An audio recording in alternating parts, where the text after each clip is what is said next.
Tuesday, December 22nd, 2020, Maneco 64, home of alternative economics and contrarian views.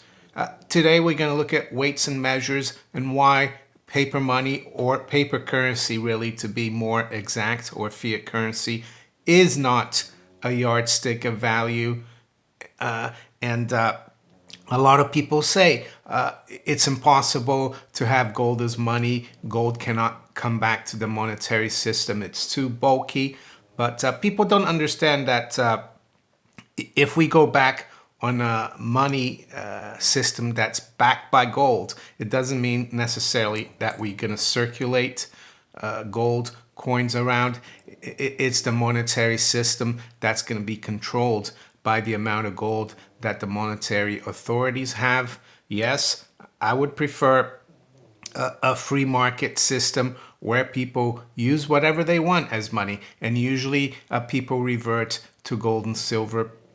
Governments, they created their currencies after money was created. It was not governments who created money. Money, as a lot of you probably know, is a creation of the free market. Money, of course, is the most marketable commodity, and even JP Morgan, the JP Morgan, knew that when asked what gold was. He said gold is simply money and everything else is credit. And I recommend this book, What Has Government Done to Our Money? And you'll see how government got involved in money, and government necessarily doesn't have to be involved in money. They can be involved in the currency.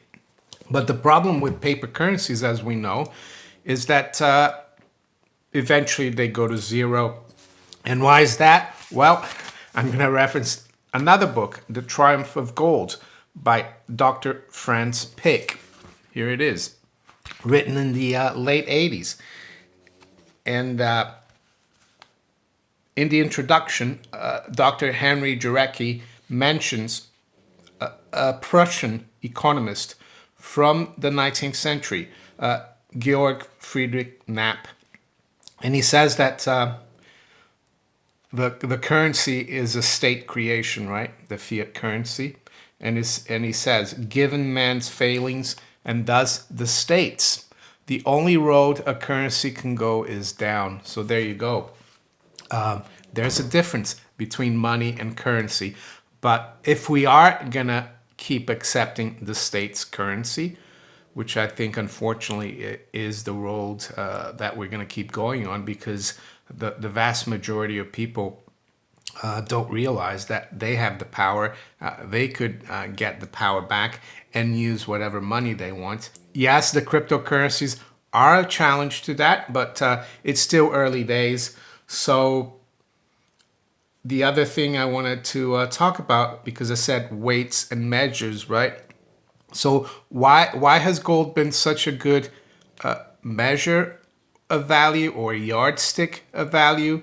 Well, because through time, through thousands of years of trial and error, through how can I say, voluntary transactions amongst individuals, be they very wealthy or very poor, people found that they value gold, and that gold is always on demand. It's the most marketable commodity, right? And the same thing for silver, I would say, but gold more so. I would say it's also a very good store of wealth, because it's rarer in nature than silver. I know some of you might argue about that, but historically it has been. Who knows? Silver could overtake gold in that sense, but right now, that's why gold is also a very good store of wealth. And yes, it's not a perfect, I guess, weight or measure of wealth, but it's the best that there is. One example is the example of buying the very good quality sandals and toga in Roman times. That was probably about an ounce of gold, and the same thing for today, to buy your very good quality bespoke suit from Savile Row and a pair of brogues, very good leather shoes, about an ounce of gold.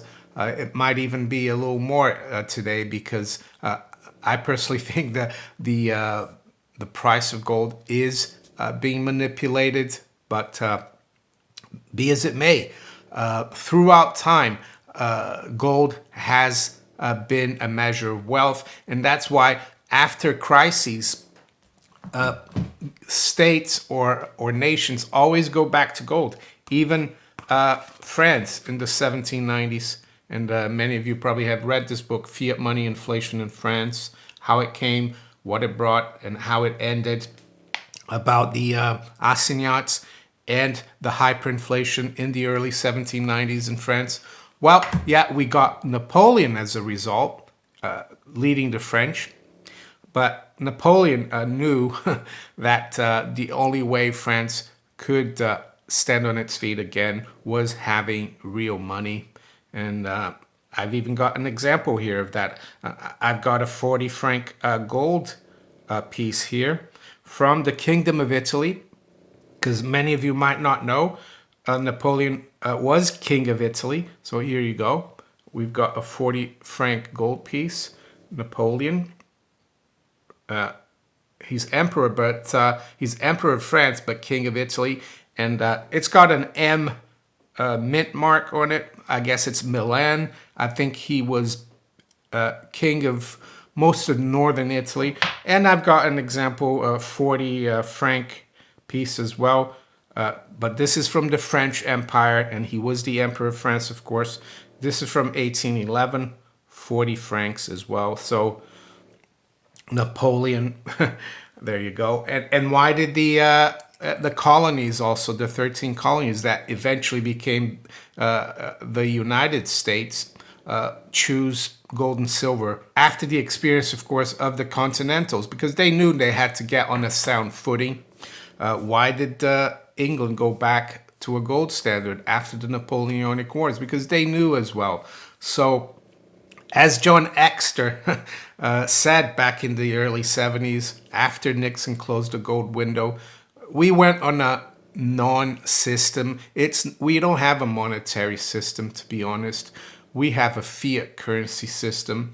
And now we're going to look at some other weights and measures and see how ridiculous the system that we have, where fiat currencies can fluctuate as much as 2%, like they did yesterday, like the British pound. It's just ridiculous. How can people conduct business within countries when currencies from different countries are so flimsy? So the example would be, can you imagine if we changed how many minutes there were in an hour every day, and it was traded on an exchange on Wall Street, and we had a futures market for that? Can you imagine if we had, if we measured, let's say, the distance from one point to the other, be it a mile or a kilometer, but that was as well traded? Can you imagine all the accidents that would occur out on the motorways or highways? Can you imagine what it would be like for people buying food and other things, or also trying to look after their health, if the pound or the kilo were traded every day on Wall Street and those measures changed? I mean, the world would be chaotic.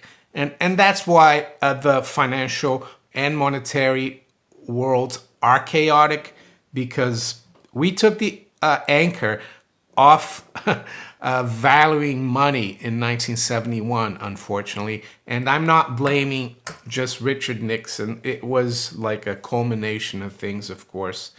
I think it really started in 1914 with the outbreak of World War I, when the major countries went off gold, off a standard. And that's why I think it's so important, if we have to get a new monetary system, that gold is at the heart of it. Because gold, I think, more importantly than just being like a store of wealth, and also the most marketable commodity, of course, the best quality of it, in my opinion, one of the best qualities, the most important for stability, is that it's a ruler. It's like a yardstick of value, and it's constant while everything around it moves. And yeah, so can you imagine, changing measure of time, measure of weight, measure of distance every day? Yes, and having control of that measure on Wall Street, you'd become very rich. And unfortunately, that's what government and the central banks have done. They've hijacked the market's measure of value, and they exploit it every day on the foreign exchange market. So that's why I also think that if we go back to a sound money system where the yardstick of value is fixed, there will be very little need for a lot of financial products that we have today, especially foreign exchange. It's from the foreign exchange market, I think, that we get a lot of the derivatives. That's where they started, currency derivatives. And why do they do that? Well, because it's such a volatile and unstable system, fiat currency system, that exporters, importers, they look at the French franc or the Swiss franc or the Deutsche Mark and the dollar, the yen, and they're all like fluctuating, and it's impossible to run a business like that. And so that's what I think is the most important function that it will give markets and the financial system if the leaders of the world, the people who run this system, are I don't know, clever enough, or if they really want the best for the people, and that's a big if, right? This is one of the big reasons why I make these videos, is not to try to help people get rich quick or so they can buy a Lambo or a Ferrari, but it's to understand the system so that they can demand from their politicians, if possible, or even if they can't demand, at least they can have their own little micro monetary system, which is, of course, another word for being your own central banker. But yeah, I think that's the biggest damage from this current non-system that we have, the fiat currency system. As John Exter said, it's a non-system. And that affects, of course, all the other asset classes. And that's why the other asset classes are so liable to big bubbles, to volatility, to derivatives, right? Derivatives really help investors and speculators hedge the instability. So there you go. We need a sound money system. Yes, and the most important thing, of course, is that gold is a yardstick of value. Just like the pound or the kilo are measures of weight, fixed measures of weight, the inch and the centimeter as well, they're fixed measures of length, the kilometer, the mile, the second, the minute, the hour, the days, they're fixed, right? We don't go about changing the calendar every other year. I mean, there was a change back in the 1700s, I think. That was the last time. But we don't do it, every second like it's done in the financial markets and monetary markets. So with that, let's look at where the markets are this morning. It's around 10 to 9 a.m. London time.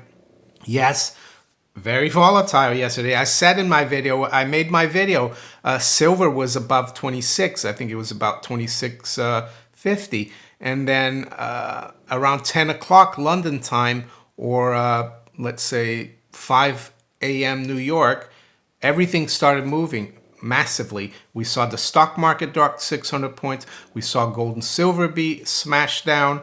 Yeah, crazy. And then we saw at the end of the day in the US, the stock market actually regain everything. And gold and silver, gold was down slightly. Silver was up, actually did quite well and finished above 26. So right now we've got gold at 1872, down $5. So that's down 0.25%. The high has been 1884 and the low 1866. Silver's at 25.89, down about 1%. Range has been 26.59 to 25.57. I think the technical picture for silver looks very good. Yes, they're trying to really desperately keep silver from going up, and gold as well. I don't think they will succeed. Of course, the bankers and the politicians who run this system, they want to keep this crazy system going as long as possible because they benefit from it, of course. It's not an honest system, and we know that Wall Street, DC, Westminster, any seat of government around the world is not honest at all. Even the Swiss one, I thought Switzerland was a safe haven for the current crisis. But I spoke to my sister yesterday, and her and her husband own a hotel. It's been in my brother-in-law's side of the family, his mom's side of the family, for over 100 years. But as of yesterday, they passed this lockdown rule that restaurants have to be shut until January 26th. So their hotel is still open, and it's in a ski resort.